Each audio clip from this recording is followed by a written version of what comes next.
Hi everybody, today in art what we're going to do is make an Arctic picture, and the first thing we need to do before we do anything is have a look at some Arctic scenes, and I've sent you these pictures so that you've got them a bit closer to you.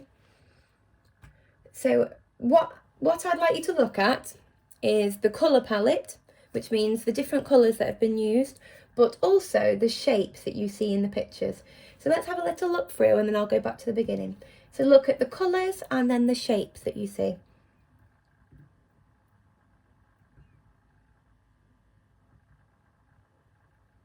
So think about what colours there are in these pictures, what shapes you see. Look at the rough edge there. We've got, look at this shape. It's a beautiful shape and you can see the shadow in the water. But look at the colours that you can see. And same again here.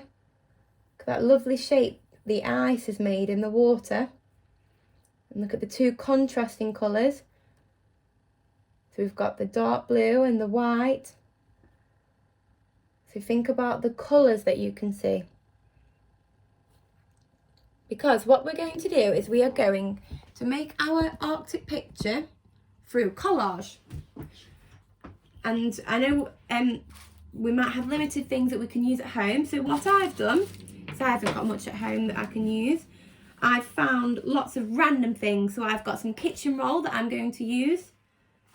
I've got some tissue paper that I had left over from Christmas. So I've got like a silvery tissue.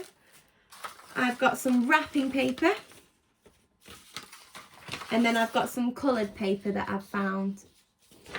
But what do all of these materials have in common that I've collected? So all of these materials are similar colours to the pictures that we've just looked at on the screen.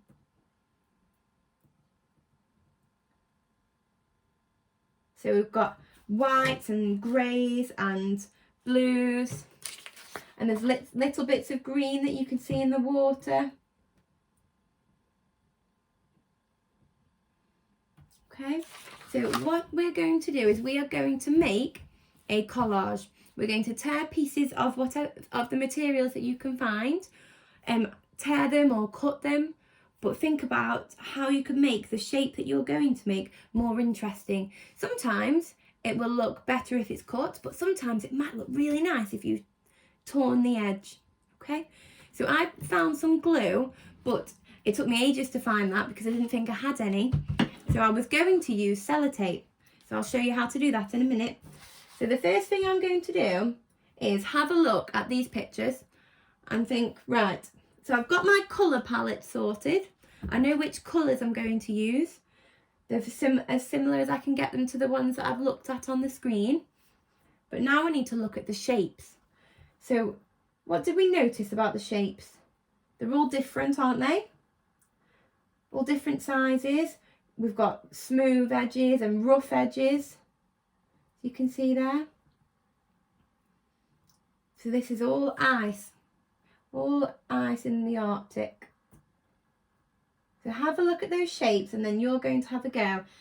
When you've got your material sorted, you're going to have a go at replicating, which means making shapes that are similar to the ones that we've looked at on the screen, okay, and on the PowerPoint that I'll send you. So the first thing I'm going to do is I'm going to pick a material and I'm going to tear it. I'm going to try and tear it into the shape that I'd like.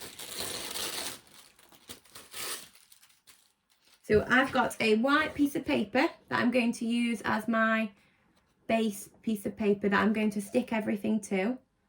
But if you haven't got white, you can use any piece of paper that you've got, and then you can layer your materials on top. So I've got my white paper, and then I'm going to I've got some tissue here, and I'm going to try and tear that into this kind of shape here. Can you see? I'm going to try and tear it into that shape. I like these torn edges that it's making. So I've made, okay, look at that. So that is my first shape that I'm going to put down. So if you've not got glue, if you've got some tape that you could use, what you do, can you see the tape? Is you fold it up so that it's sticky on both sides, and then that means when you stick it to your material that you're going to put on your paper, so I'm going to position it, make sure you position it where you want it to be. Look, it stays on. So look, that's my first material that I've put on. So I'm going to keep going. I'm going to use some wrapping paper now. I'm going to use scissors to make a different edge. Ooh. I'm going to do a smaller iceberg this time. So an iceberg are the things that we can see, the great big lumps of ice that we can see in these pictures. And I'm going to put that on my collage as well. So make sure when you're tearing or ripping and cutting your materials to the right size, that you also position them where you want them to be on your paper. Can you see that I've already, just by putting 2 materials on, you can already start to see my Arctic picture. Okay. You can see there. So have a go. Remember, you can use any materials that you can find. So I've got kitchen roll here. I didn't get round to using my kitchen roll, but I might put that on in a minute. So kitchen roll or paper, whatever you've got at home that you can use. And remember, your background doesn't have to be white. It can be any colour that you like, that you've got at home that you can use, okay? But remember, what's important is the colour palette that we use. So the colour palette that you can see in these pictures. So the colour palette is the colours that you can see and that you're going to use. So the colour palette is important, and also the cutting or tearing of the materials to get them into the shapes that you want before you position them on the paper. Okay? Right, have fun. I can't wait to see what you make. I'll see you later. Bye.